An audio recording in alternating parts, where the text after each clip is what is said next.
Hello and welcome to another in the series of interviews that I'm doing with entrepreneurs that have a travel lifestyle. So I'm Debra Sofia Magdalene, and today I'm delighted to have Laura Bartlett as my guest.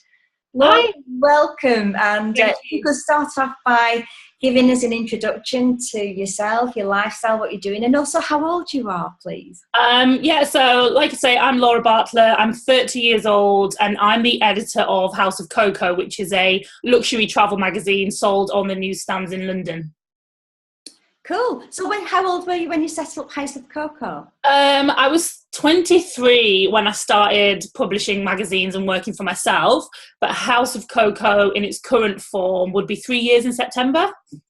Cool. So tell us about that. How do you sort of create an income and have the travel lifestyle? What do you do? So the income comes through advertisers, but we're not just online, we're actually in print as well. So you can pick up the magazine on the newsstands in London, in like Harrods, Selfridges, places like that. And we do have a website as well that is updated every single day. And yeah, so all the money comes through advertisers in print, or it might be an advertiser online.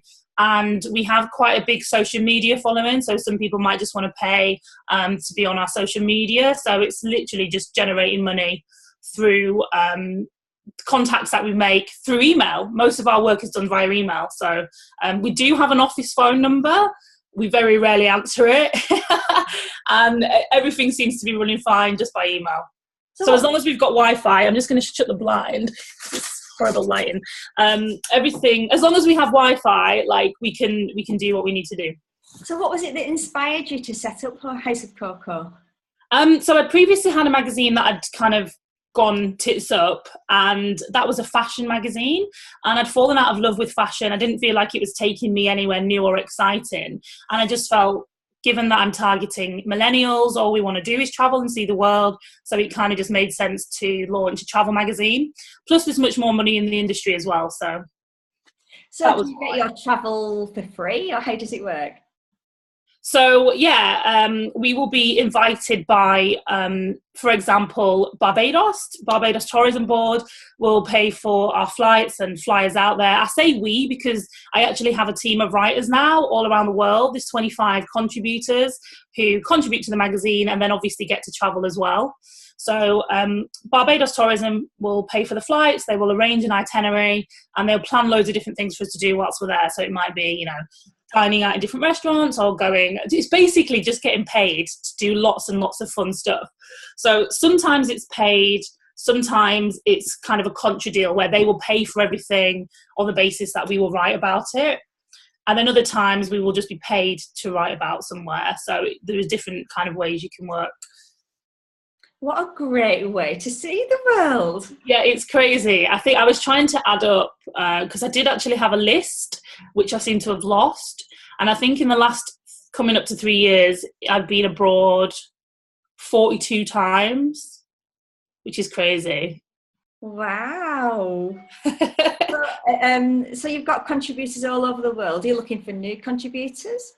Yeah, I mean, we're always open to having new people join the team. Collectively, we're called Team Coco. So it's basically anyone who has a passion for our ultimate goal, which is to become the #1 travel magazine in the country. So anyone who can help us work towards that goal, anyone who's passionate, has a great writing style, like we're always open to having people kind of get involved. So everyone's welcome to contact me anytime. Well, there you go. There's already opportunities for anybody watching this interview to contact you. I mean, I do get maybe 5 to 10 emails a day from people wanting to join the team. And it's just working out who's in it for the right reasons, which ultimately has to be who wants to create beautiful content that's going to inspire our readers, not just someone who wants a free trip. So it's just differentiating between the two. Cool. So with your travel lifestyle, can you tell us a bit about how you travel? What's your travel style? Do you travel light? Do you travel with lots of suitcases, or what do you do? Yeah, so I definitely don't travel light. I'm always needing excess baggage and for my extra body weight as well, because I eat all the food when I go everywhere. So I'll give you like an example of what I've just been doing in the last couple of months. So I was in Palm Beach, Florida, and then like I always have a massive suitcase, and then like a hold on as well. So I was in Palm Beach, and then I came back and then unpacked, washed everything, repacked, and then 2 days later I went to New Orleans, and then came back from there, do the same again, unpack, repack, or to do some online shopping in the mix of it all, so you can get some new bits to take with you, so you're not just wearing the same thing every time and like having the same clothes in all the pictures. And then I came back from there, and then I went to Hong Kong and Thailand. But yeah, I don't travel light. Definitely not, because I hate that feeling when you're in a different country and you don't have what you want. Like, I'd rather have too much than too little, and chances are I will wear the same thing and never wear half of the things that I take, but I just like to be prepared. That's the complete opposite to me. I go as light as possible, and yeah, I think most people do. I'm ridiculous. I'm like such a diva. What about technology? What sort of gadgets do you take away with you? So we will have like my laptop, 100% need to take my laptop, camera, my Kindle, because I like to read. Really, that's it. I mean, I do filming, but a lot of it I do on my iPhone. It's amazing what you can do these days with a little bit of with a phone and Wi-Fi. Yeah, that's cool. Now, what about any challenges that you've had whilst you've been traveling and having this lifestyle, and how have you overcome them? I guess the main one is just not being able to be in any form of routine, because you're on different time zones. You just, you're getting backwards and forwards. And I guess the only way to overcome it is by being disciplined, which I'm not always very good at. And also things like your health is affected and your diet is affected. And when they're laying on all these fantastic things that they want you to see, I want to eat all the food and I want to try all this, all the fun things. But then you've got to be realistic and think, this is actually my lifestyle. I can't live like this all the time. Otherwise, I'm going to be like the size of a beach whale and I'm going to be really miserable and I'm not going to enjoy it. So I guess just having a bit of discipline, obviously trying to have some fun, but just being a bit realistic with it as well. Yeah. And what about highlights? Are there any that particularly stand out? I guess the people that you meet along the way. So sometimes it's a group trip and you'll meet other journalists and other bloggers and things like that. And then sometimes it's like an individual trip where you can take a friend and you just meet. I think the highlight is definitely the people you meet along the way, and just learning about different cultures and different lifestyles. It's just, you can meet some really inspiring people. Do you speak any other languages? No. I'm terrible. I'm like, English? I'm just about doing English. No, I'd love to learn another language. And to be fair, with apps like Duolingo and things like that, there's no excuse. And the amount of time I spend on a plane, like I could have learned every single language there is, but it's on my list of things that I want to do one day. Now, you mentioned apps. What are your top apps that you like to use whilst you're travelling? To be fair, I guess just things like WhatsApp, so you can keep up to date with your friends and it's free. And then if I'm in, New York or something like that, it's good to have an app for the tube system. And I guess that's it really. I'm just having a quick look through my phone to see what else. Oh, and I have a Fitbit, so I have the Fitbit app so I can continue being competitive with my daily step count with all my friends. But that's about it really. I don't... not a massive user of technology, to be fair. One that might interest you is one called Tripit, which is fabulous. Okay. It's really good for keeping all your itinerary, because you can, when you do like aeroplane bookings, train bookings, anything overland, accommodation in hotels, you can just send all your confirmations to plans at Tripit and it'll set up all the itinerary for you. It's really Oh, I love that. Okay, I'm going to write that down. Yeah, and there's a free version, which I use, and there's also a pro version. But to be honest, the free version is fabulous. And you just set up a trip in your app, and then you can send all your plans to it.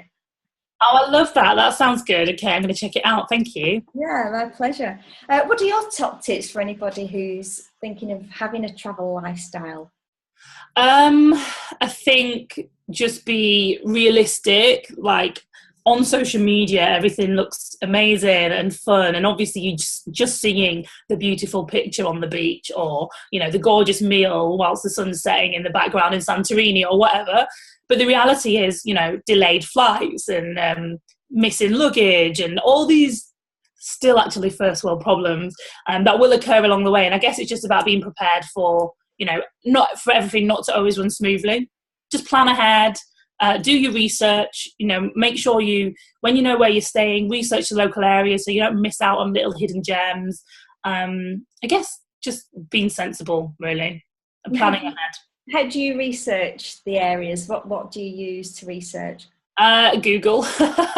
And one of my favourite things to do is when I know where I'm staying is I look it up on Google Maps, and then when you zoom in, it literally shows you everywhere nearby. So it might just point out like a little cool cafe that you might not have seen.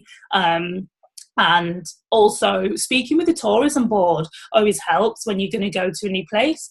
Just drop them an email and ask them for recommendations, and let them know exactly what you're looking for, and they're always happy to help. I like to use TripAdvisor as well, because you can go onto TripAdvisor and look at top things to do in, Yeah, I do actually do that as well. But then sometimes I don't always like to go on review sites, because I think just because someone else hated it doesn't mean I will, and don't let that put you off. But it's kind of good to kind of gauge whether somewhere, if everyone's saying it's bad, it's probably bad. Yeah. Is there anything else that you'd like to share with people who are listening into this, who are considering this lifestyle? I mean, 100% do it. Like, what's the worst that could happen? If it doesn't work out, get on a flight, go home. It's really that simple. I think people are just, the fear of, change or the unknown puts people off. But if you just think, what's the worst that could happen? You just do it. Exactly. And it's always one of those things when you do it, you think, God, why didn't I do this sooner? Yeah, do today. What's your plans with Coco Magazine? Where do you see that going? So at the moment, the magazine is in print and you can only buy it in London, but you can download it in the App Store. So we have just over 10,000 downloads now all around the world. And my plan is to launch it in another regional city, hopefully before the end of the year, just to create kind of a creative hub of writers in that city. Not sure which one yet, work in progress. And just to continue providing opportunities to the team. I kind of feel like I've done a lot now. I've seen a lot of the world. I've been everywhere that I really want to go. And not that I've lost the travel bug. I'm definitely having a bit of a time out for a few months. But I'm buzzing off seeing the team get these life experiences around the world. So I guess just creating more opportunities for them. We just had one of the writers in Mauritius. Another one was in Iceland. Another one in India. So yeah, just creating more opportunities for the team. Fabulous. Now, if people want to find out more about your work, how can they do that? So they can go to houseofcoco.net and view the website, which is all the daily updated content from me and the team. They can go on to newsstand.co.uk and buy our current issue, or they can obviously go into like Harrods, Selfridges and all the shops in London to pick one up on the newsstands, or just hit us up on social media, Laura Bartlett 0 and House of Coco.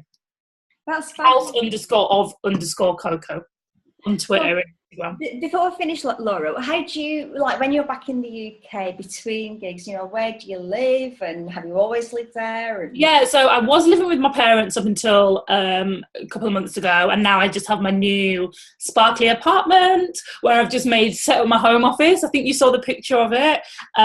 So yeah, I'm literally obsessed with my new space. So yeah, I'm planning on just being here 24/7 and working and catching up on all the emails that I've missed while I've been away.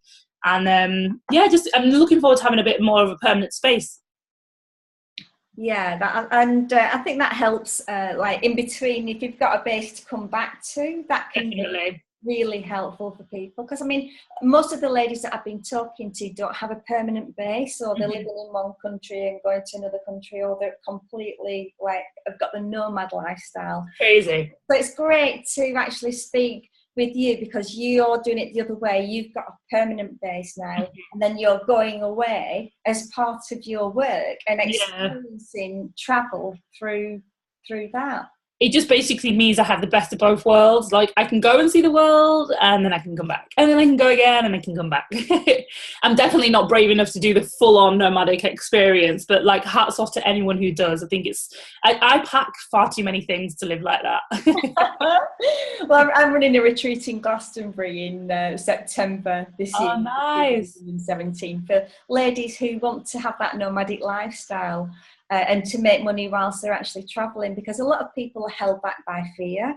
Mm-hmm. It's like, you know, they need to know the whole plan. And really, what I'm trying to get over is you don't need to know the whole plan. No, you just need to know step one. Yeah. And then when you get on step one, you work out step two and so on. Yeah. Exactly. But it's easy for us to say that because we've done it, but when you haven't done it, it's scary.